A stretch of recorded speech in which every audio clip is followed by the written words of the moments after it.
بسم الله الرحمن الرحيم.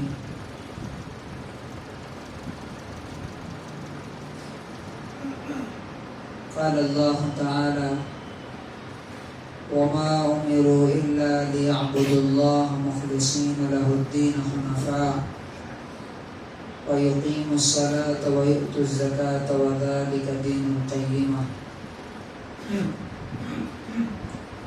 وعن أمير المؤمنين أبي حفص عمر بن الخطاب بن نفيل رضي الله عنه قال: سمعت رسول الله صلى الله عليه وسلم يقول: إنما الأعمال بالنيات إلى آخر الحديث، متفق عليه.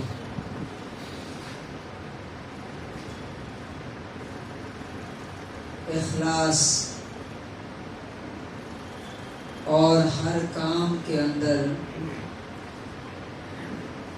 نیت کا صحیح ہونا. اگر نیت صحیح ہوگی تو اللہ تعالیٰ کے ہاں وہ عمل قبول ہوگا، ایکسیپٹ کیا جائے گا. اور نہیں، اگر نیت صحیح نہیں ہے تو چاہے کتنا بڑا سے بڑا عمل ہو، وہ ہوا کی میں راکھ کی طرح اڑ جائے گا. قیامت کے دن اس کا کوئی ثواب اور بدلہ نہیں ملے. اس لیے انسان کو یہ چاہیے کہ جب بھی کوئی عمل کرنے سے پہلے ایک بار اپنے اندر سوچے کہ میں کس نیت سے یہ کر رہا ہوں، اور کرنے کے بعد بھی ایک بار چیک کرے کہ میں یہ کام کرنے کے بعد میرے دل میں کوئی بڑائی، تکبر یا لوگوں کو دکھانے کے لیے ایسی کوئی فیلنگ تو نہیں. اگر ایسا ہے تو وہ عمل جو ہے چاہے احد پہاڑ کے برابر ہو، اس کی کوئی حیثیت نہیں. اسی کے بارے میں یہ حدیثیں ہیں. اللہ تعالیٰ نے فرمایا ہے کہ انہیں حکم دیا گیا ہے کہ اللہ کی عبادت کریں، اپنی دین کو بالکل خالص اور پیور کر کے.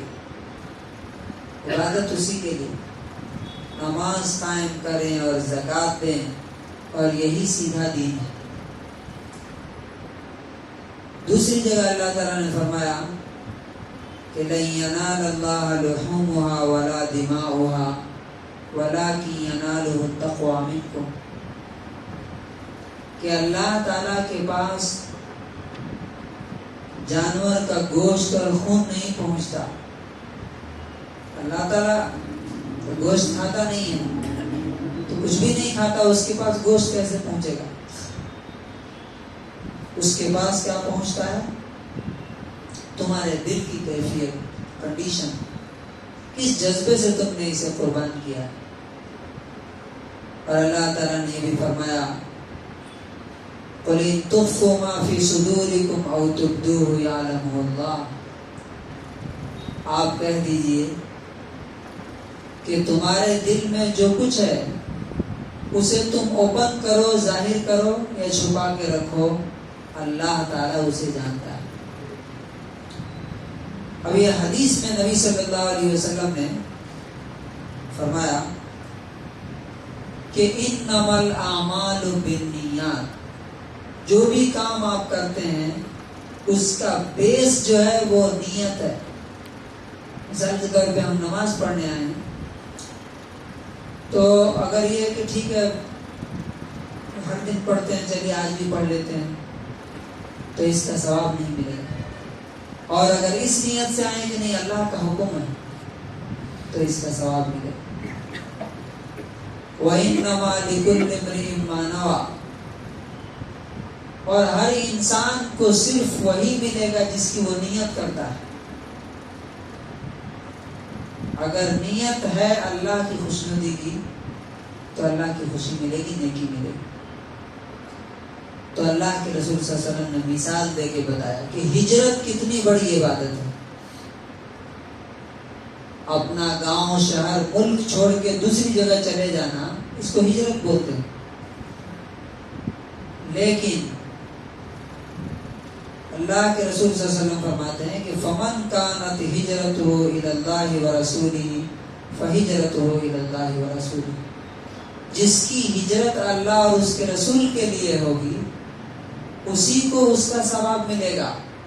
ومن کانت ہجرتہ لدنیا یصیبھا، اگر کوئی آدمی دنیا کی کسی چیز کو حاصل کرنے کے لیے ہجرت کرتا ہے، تو وہاں جائیں گے تو مثال کے طور پہ جب پاکستان بنا تو بہت سے لوگ یہاں سے اس لیے ہجرت کر کے گئے کہ وہاں جا کر کے انہوں نے بڑی بڑی پراپرٹی لے لی سرکار سے، یہ کہہ کر کے کہ انڈیا میں ہمارے پاس اتنی زمین تھی۔ اس لیے نہیں گئے کہ یہاں پہ وہاں پہ زیادہ جو ہے اسلامی ماحول ملے گا یا دین پر عمل کرنے کا موقع ملے گا۔ تو اسی طرح جو آدمی دنیا حاصل کرنے کے لیے اگر ہجرت کرتا ہے تو اس کو دنیا مل جائے گی۔ وہ اوی مراتی ینکحھا، یا کسی عورت سے شادی کرنے کے لیے۔ نبی صلی اللہ علیہ وسلم کے زمانے میں کسی صاحب نے مکے سے ہجرت کر مدینے کی طرف کی تھی کسی عورت سے شادی کرنے کی، تو اللہ کے رسول صلی اللہ علیہ وسلم نے فرمایا کہ جس لیے ہجرت کرے گا، اگر عورت سے شادی کرنے کے لیے تو شادی ہو جائے گی اور اس کا اللہ تعالیٰ کے یہاں کوئی ثواب ملنے والا نہیں۔ تو کل ملا کے کنکلوژن یہ ہے کہ ہماری نیت اللہ تعالیٰ کی نظر میں ہے۔ کوئی بھی کام کرنے سے پہلے، کرنے کے دوران اور کرنے کے بعد بھی چیک کرنا چاہیے کہ ہماری نیت میں کوئی کھوٹ تو نہیں ہے، دکھاوا تو نہیں ہے، لوگوں کی تعریف، لوگوں کی واہواہی تو نہیں ہے۔ اگر اس میں سے کوئی چیز اس میں شامل ہوئی تو سمجھیے کہ جیسے ایک ڈرم دودھ تھا، اس میں آپ نے 2 قطرے پیشاب ڈال دیا، شراب ڈال دیا، وہ سارا کا سارا گندا ہو گیا۔ اسی طرح سے وہ پورا کا پورا عمل برباد ہوگا۔ اللہ تعالی ہمیں اپنی نیتوں پر غور و فکر کرنے اور اس کو صحیح کرنے کی توفیق نصیب فرمائے۔